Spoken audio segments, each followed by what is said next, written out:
जौनपुर को लेकर फिर सियासी गहमा गहमी। पूर्व सांसद धनंजय सिंह की पत्नी श्रीकला का बीएसपी से टिकट कटा।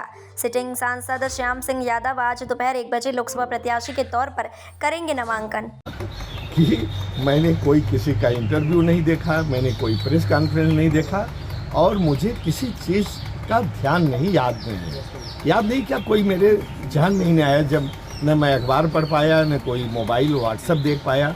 ये तो रात को मैं सो रहा था, जल्दी सो गया था, इसलिए आज सुबह मुझे निकलना था बाहर आउट ऑफ स्टेशन, लेकिन रात को ही 1 बजे टेलीफोन आ गया। तो मैंने अपना दौरा स्थगित करके अब कुछ दिन आप लोगों के साथ इधर चुनाव क्षेत्र में लगूंगा। तो कै बजे?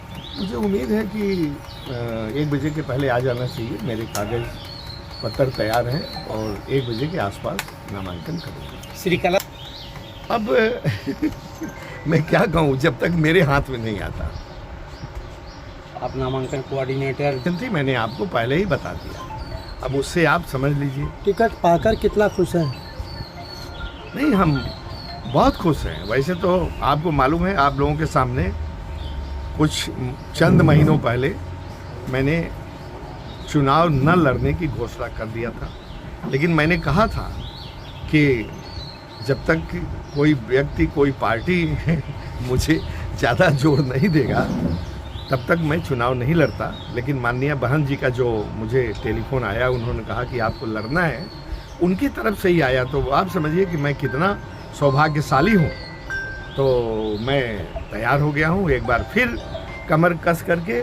और सिराज हिंद की जनता मुझे लगता है कि मुझे आशीर्वाद देगी, क्योंकि ज्योतिष ने कहा था, एक ज्योतिषी ने मुझे कहा कि अगला एमपी आपको ही होना है।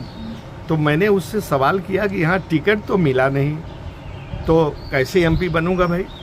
उसने कहा अब ये तो मैं नहीं जानता, लेकिन ऐसा योग कह रहा है। और कल जब शाम हुई, फिर मैंने टेलीफोन किया कि कल तो 6 तारीख लास्ट डे है नॉमिनेशन की। बोले कि अब क्या होगा मैं नहीं कह सकता। और लेकिन 5 और 6 की रात को मुझे वो टेलीफोन आ गया है, इसलिए मुझे उसकी बातों में बहुत विश्वास हो गया है। जो उसने कहा है, हमने ये भी कहा कि जौनपुर का इतिहास रहा है कि कभी एक आदमी दोबारा नहीं हुआ कंसेक्यूटिव टर्म में।